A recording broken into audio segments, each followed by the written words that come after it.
So nanje nifuje kubaha story time y'ukuntu vyagenze igihe nari kurondera visa, amapica nahuye nayo ariko ntimuze kuntwenga ariko birashikira abantu bose, ariko le message principal nuko vraiment il faut toujours avoir confiance en soi, niyo message principal nifuje kubaha muri story time yose, akantu kagumane mu bwenge, il faut toujours avoir confiance en soi. Karibu kandi ni chaîne yitwa Claire Kigeme, dutanga ama information cane cane ku bantu bifuza kwiga mu Budagi, ama information yo kurondera ishure, nandi ma information n'ukuntu process ya visa ukuntu igenda. So tugenda, natanguye kugira ivyumviro vyo kuza kwiga mu Budagi nk'imyaka 2 imbere yuko processus yose ikunda gushika mpeze. Rero ico gihe twaje nize mu Gifaransa kandi icongereza vraiment suko cari kirenga à l'époque, n'ubu turaciga, ikiraba ikirenga cane n'ubu turaciga. Rero nagize ama processus yose ndabona yuko byose bizoba mu congereza. Rero en fait icongereza sinzi ko namwe ariko mubibona, icongereza ni ururimi ruhari mu kazi ka misi yose, ushaka kumviriza indirimbo mu congereza, ushaka kumviriza kuraba filime mu congereza, ibintu nk'ivyo, ukibaza yuko icongereza ukizi.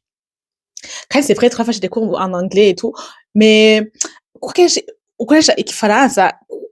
gufata umwanya ngo icongereza ucameliore biba bigoye. Okay? Abantu ntibabigoye de ma part nabona yuko nzoba ndaciga, nzoba ndacameliora mbere. Rero nahejeje ndarondera ibiki n'ibiki ndaronka ishure, et puis c'était le temps yo kugenda kugira interview. Jewe ndi mu bantu iyo ari stressé n'ikirundi rurimi rwanje kavukire ndacibagira. Iyo ndi stressé kurambaza ibintu mu kirundi ndibagira ikirundi, nkaja muri cerveau yanje nkabaza iri jambo rivuga gute mu kirundi nkaryibagira. Imagine rero mu congereza. So naragiye ndarondera umunsi wa interview ndawuronka, ndagenda kuri ambassade ko nabwiye ko uteza kugenda muri Kenya kugira interview. Je nagiye muri Kenya kandi Kenya ni igihugu kivugamwo icongereza, igiswahili n'izindi ndimi hambavu, ariko izo ndimi zibizo nizo ndimi zihari cane par rapport. Nta giswahili narinzi, cacongereza canje co gucumbagira, ariko I was like ndabishoboye. Nubwo bazombaza iki ariko let me go. Nzobishobora. Nta giswahili narinzi vraiment, ariko Imana ishimwe vraiment ugeze iri mu ngendo nk'izo, Imana ikwamiza, Imana no kuri Imana ni Imana nziza, ikwamiza ku kuboko. Aho uja hose akwamiza ku kuboko. Nuko giswahili narinzi, n'icongereza canje naragiye, inzira iragenda neza, ndashikayo, umunsi wa interview uragera, hama ndagenda ndipresenta kuri gate, ndashika ndababwira nitwa Claire mfise interview umunsi, barabwira ati okay twereke icemeza yuko ufise interview, ndabaha lettre yuko email bandungikanye na printed akeniye karibu. Ndagenda ahantu gushika sinzi ko muri mwebwe umuntu amaze kugira iyo même experience kuja kusabira visa yo muri Kenya Nairobi, ahantu ugera bagusaba kuriha ari amafaranga ya delivery igihe visa yawe passport yawe zoba yasohotse, suja kwitora nubaye kuzanira aho uri. So I was like okay, ndariha amafaranga ari basabye ico gihe ndayibuka neza, ariko yari mu mashiringi, ndariha baranyinjiza, ndagenda baracekinga, umva bashika ndababwira kutaba exposé au monde extérieur, kutaba exposé muri genre de milieu,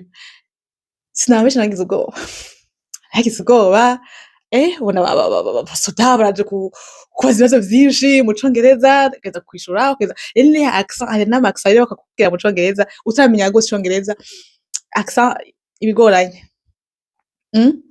Nkumva ashaka kumbwira rengeze muri iyo moment nkivuga nabo basodari kinde kurambaza none Imana yanje ndakora interview ndakora mu congereza. Ninde ariko arambwira sindiko ndavyumva, nigara biragenda gute, ariko mu mutima you got it. Ndagenda uragera ahantu ugera muri salle d'attente, kurumva uba ufise isaha utegerezwa kugererako. Jewe pour mon cas nafise interview à 7h15, kuko nageze kuri gate mu masanga, nageze kuri gate nko mu ma 6h. Bashika naho n'abasoda bambwiye ko wazindutse, ariko bati reka ndagenda muri salle d'attente, aho usanga mwese mwicaye kugira ngo ushikiriwe baguhamagara kuri comptoir. Rero ikintu ca mbere pas traumatisé mais canteye ubwoba en fait. Aho hantu tuko turakora interview hari ouvert ni kuvuga urabona umuntu ari we wese ariko bakoresha interview waba wicaye ngaha mugabo ukabona bose kandi aho hantu ubasha ahantu inyisho zose batanga barazumva ibibazo babaza baravyumva nuko twa turi hanze aba bariko barabaza utize attention waravyumva bariko baravuga ndagira hano umva abantu bakora umva congereza rero pour ce jour hari abirabure babiri n'umuzungu umwe reka nsiga ngo ntimanda ndakwinginze niba mpamagara nashikirwa nze kugenda hajya ari umwirabure kuko mugenge navuga ngo ataka ari umwirabure akandi ko ndaswagoringa aza gushiramo akantu kinyiyumva basi I don't know niyumva yuko kame ninda kumwirabure biza ko bimeze neza ndasenga ati mpanda kwinginze ko nabona yuko uko arabaza kuri ya mwirabure ari we agira heze n'ingoga ko umusanabwe kuvyumva et puis après nyine muri amasengesho yanje ahandi hari wa muzungukazi mbona niwe ahejeje mbere ndavuga nti karabaye hama numvise izina ryanje barihamagaye Claire Kigeme can you come ndagenda ndipresenta witwa abaza arambaza witwa amazina yawe n'ayahe ndamwishura nitwa Claire Kigeme aracagara kuri stage yari afise mu ntoke abona kazaza kanje arakakroshika aratanguye kumbaza ugiye amubwira ngiye kwiga muri iyi ville comme mugabo quand même bien avant nagiye ndagira des recherches ndabona ibibazo bashaka kubaza bikunzwe kubaza bikunda kugaruka ndavuga ni quand même ibi niba bimbaza ashaka kwishura uku uri prepare interview yose uri prepare ni bya interview akazi interview yose mvuga ukora ibibazo kunda kubaza hama ati ibi ni byaza quand même to be okay to be good abatangura bambaza ibibazo bisanzwe ugiye kwiga hehe ugiye kwiga iki kubera iki ico kibazo ico ugiye kwiga utacize mu Burundi nta bihugu biriyo nta iyo faculté ntayihari nisigura so après aza kumbaza ikibazo sinatahurira mbiki uriye kuvuga nti please can you repeat I didn't understand nabwiye yuko iyo ndi stressé n'ururimi rwashaka ndakwibakira basha ndibagira indimi zose ndibagira ikirundi ndibagira icongereza ndibagira igifaransa ndibagira asha arambaza kandi tunataka kumwishura bitari byo cyo kwishura bitari byo ariko ni ubungejeje gusubiza ubwenge inyuma yagejeje kumbaza impamvu ico ikidagire nafashe ko nambye yuko uja kwiga mu kidage hariho niveau teza ku office niveau nagiye gufata nizari zikwiye hama aza kumbaza impamvu nafashe iyo niveau atanga kumbaza abona nyene mbaye still siko ndavuga ashaka n'ikindi kibazo I moment donné I was like god sinkeneye visa keneye gutaha kuko j'étais tellement stressée ndimo kuvuga abantu vraiment bari stressé nuko bigenda hama acambaza ikibazo ico ndacibuka vraiment nubundi sinkibabara ariko niciko cabaye icigo arambaza do you stay in Kenya rero sinzi ko do you stay ari nko kuvuga ati uba ngaha muri Kenya I was like no I just came here for my visa my interview and byo kwisobanura nyene we aza sinzi ko yatahuye yuko twatahuye yuko nyene mba muri Kenya hama après aza kumbaza kandi ico kidagi ugiye kwiga ikidagi bisanzwe canke ugiye kwiga ikidagi kugira ngo uzoshobandaniza ko amashuri ndavuga nti ngiye kwiga ikidagi kugira ngo uzoshobandaniza ko amashuri bizene nasavye pour la première fois yari sinatohoje neza ngo menye ko izo type de visa zibitandukanye atagenda kuraba muri lettre de motivation arasoma ahejeje munazunguje umutwe gutya akizunguza umutwe mbona undi mwirabure arindiye ahantu muri kabine wa muzukazi yari yicayemo ambona arindiye ahagara ku muryango yifata gutya arandaba abona ukuntu ariko ndahangayika abona ukuntu namuze nico arandaba anyirira impuhwe vraiment nanjye ko anyirira impuhwe mbaze ko anyirira impuhwe acafata muyamvuga nti manda kwinginze ibihere ntahe ko numva sinako ndatahura emotion ntegeza kugufilinga muri uwo mwanya kuko urabona kameme wagize des recherches wagize iki n'ibiki umunsi George yirageze ageze kurondera akabiza akabwatira agatahanye ukabona nuko akugirira impuhwe arambwiye ngo okay where's your passport ndamuha passport yanje arambwira ati passport yawe turayigumana hageze ko tukwishura passport yawe izoba délivrer so waishe fees zo kudelivrer ndavuga nti yego naishe fees okay nta kibazo amahera ari tuteza kuriha 75 dollars ariko yari hanyine mu mashiringi ashobora kugera muri à l'époque yari muri 10,000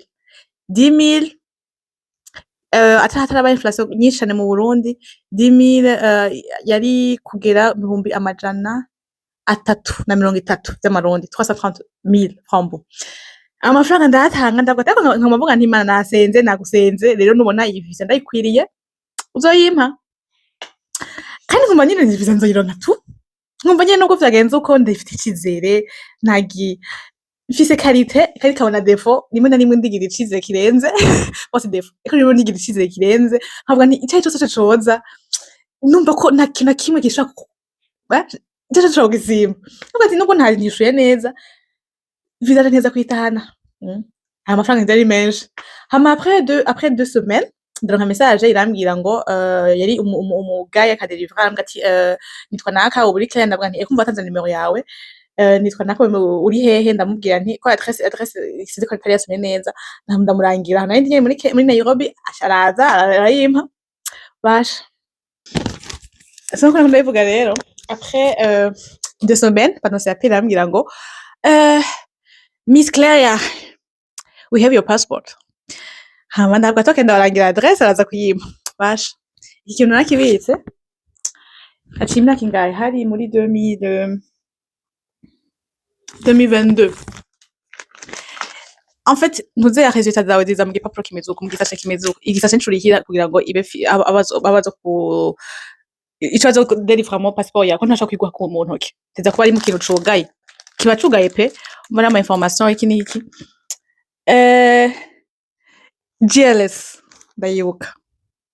GLS hama umva igisashe nshaka kirimo passport yawe hamwe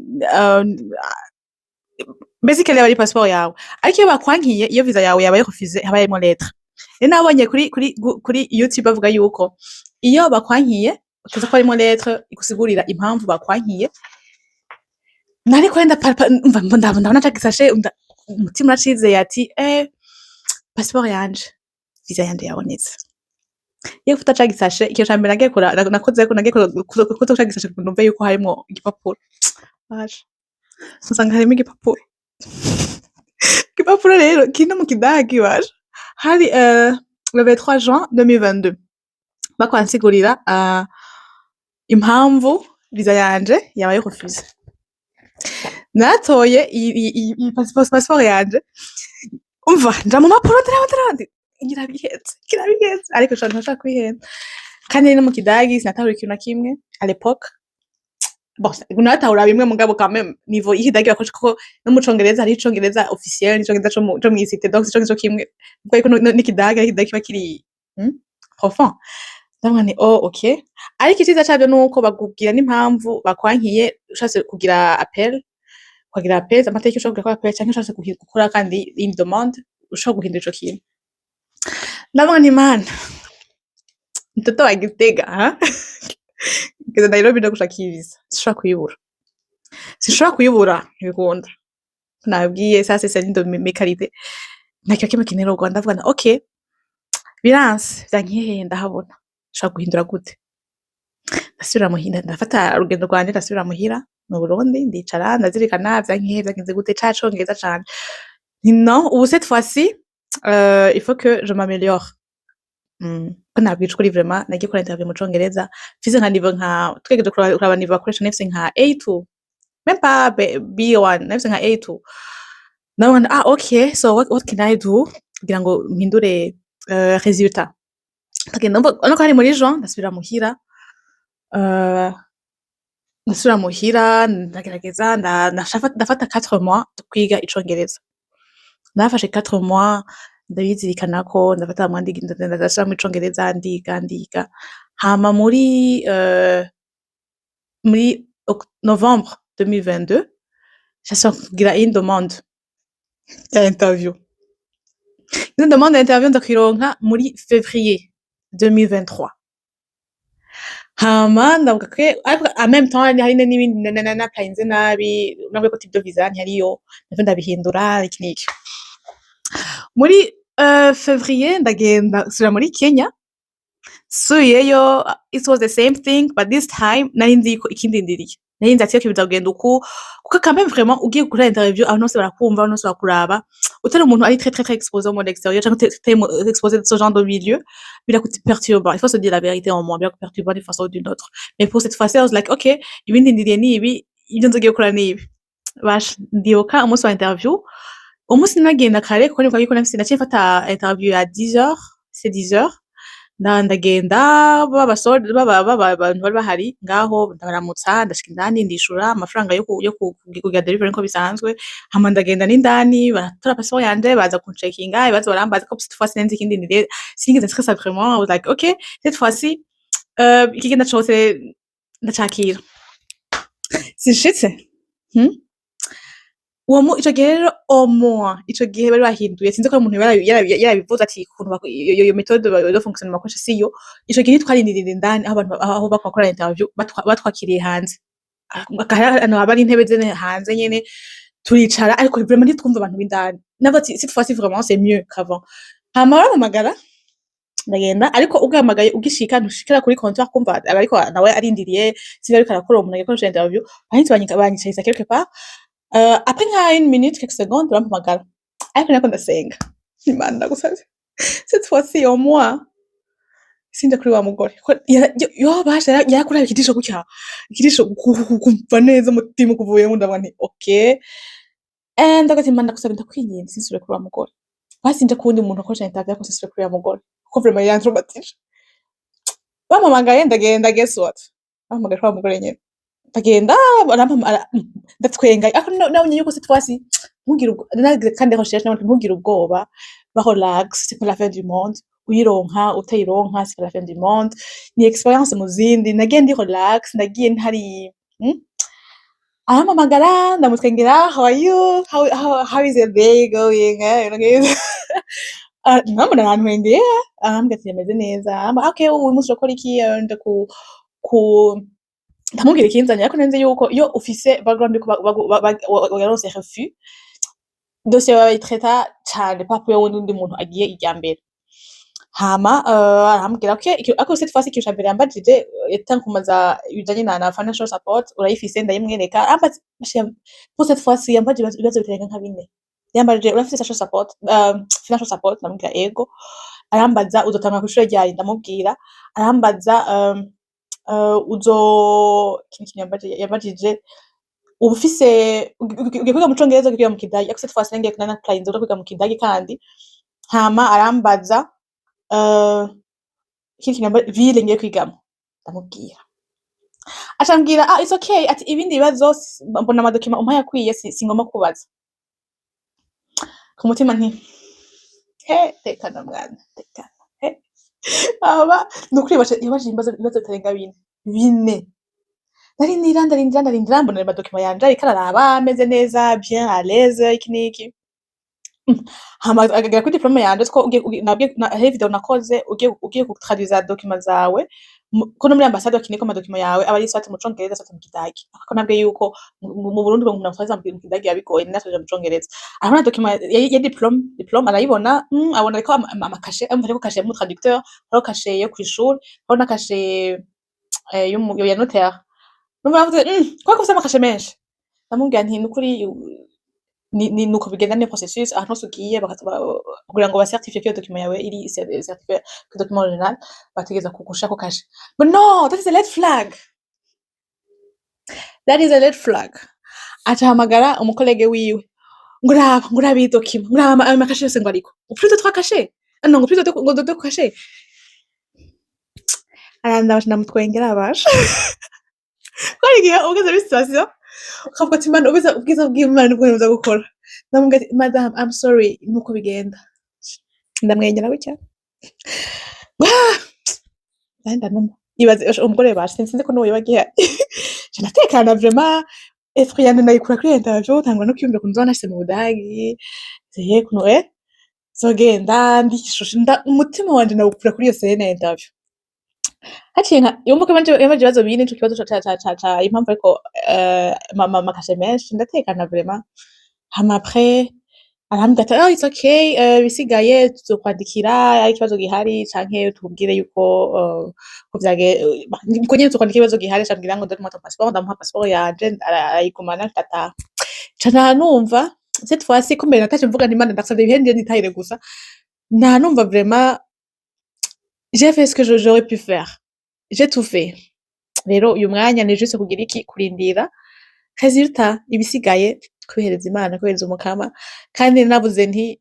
ikiba cose afite narekuye kumbe nagiye mvuga nti iyo ndetse twitahana kundi narekuye ndavuga nti ikiba cose nzocakira nta kibazo na c'est pas la fin du monde. Hama après igihe bari bampaye ca mbona banzaniye ca gisashe nyene ariko cette fois-ci harimwo passeport yanje gusa nta gipapuro cari kirimwo. Narumvise ndyohewe sinobabesha navyo kuko vraiment c'était yari goal nifuza gushikako kandi ndayishikako hama yeah umunsi ndi hano kugira ngo nanje nakoraje uwariwe wese yifuza gusuivre ses rêves. Je te dis une chose, mererwa gute yizere. J'étais pas la plus sinzi umuntu novuga gute ari très ouverte au monde extérieur canke kugira iki ariko navuze nti non, je dois le faire et j'ai réussi. Pour te dire que toi aussi ikintu cyose ushize ku mutima gikore kandi ubihe umukama uheze umukama kandi nawe fais confiance en toi. Imana ikorera muri wewe, Imana iri muri wewe. Donc ico cyose ukeneye ushaka kugishikako. Ndibuka yuko abantu banciye intege vraiment barambwira ngo nundi imbere vyaranse ubibaza ko ngo cette fois-ci biza gukunda icongereza cawe. Ko ndibuka même la veille nza mfata voyage uja muri Kenya. Hari umuntu yambonye nyene ndiko ndisomera utuntu twanje nyene ndakunda ndaraba ibibazo iki mu congereza nyene arambaza ngo mbe ico congereza cawe coco wewe ngo n'uyu munsi ndabizi ko ariko ngo sinzi ngira ngo banza ngo warakiborotse. Kubera ko rero uzohana no guca intege uzohana n'abantu babona ibyo urimo ugati ntubibereye ntubikwiriye kuko nabwe muri iki gihe l'anglais c'est pas nk'uyu munsi c'est pas devenu vraiment nk'ikirundi kuko nico mukira muracumva ariko umuntu abandanya yiga nuko vraiment fais confiance en toi bizokunda bizoshoboka kandi vraiment pour te dire que depuis le début jusqu'à la fin nta muntu umwe nigeze ndiha ngirire ngo processus c'était moi juste et moi ariko so sinabesha ariho naho nabaze bakambwira ati nk'abantu barindi usanzwe bari no mu Budage nkavuga ati shaka iki banogeza gute bakampa des idées et puis c'était à moi de les appliquer. Donc rero vraiment c'était ça, c'est pour vous encourager. Et des rêves, nubwo abona ari rêves zikurengeye mais et des rêves et ukora ibishoboka byose ngo uzigereko. Nuko rero hama nize ko story time kanje kabaryoheye. Merci aussi pour le soutien. Dernièrement j'ai eu 50 abonnés. Igihe ntangura chaîne ya YouTube I was like hariho bishobora gufasha ntabyo narinzi ariko abantu bamaze kugira inbox basaba ama information pas inbox bambajije basaba ama information ndabishura hari abambajije ibibazo basanzwe bafise ndabishura tukagenda gushesha ensemble. Rero senzi ko nzogera no kwa 50 abonnés I was like okay it's good. Vyamaye intege byo kubandanya rero ndibaza yuko ni juste ama video just encourager cette personne ahari hose yifuza kugira ku kintu gihambaye mu buzima bwiwe igirire confiance. Abantu baravuga abantu barakora ariko iyi si ni wewe gusa. J'ai compris ça parce que ngenda muri Kenya nta bantu narinziyo ariko narinze ni man uzonkorera inzira yanje ni uzoyicreer ariko nzahagenze neza ndi hano rero pour se dire que nta kidashoboka kuri iyi si. Rien n'est impossible.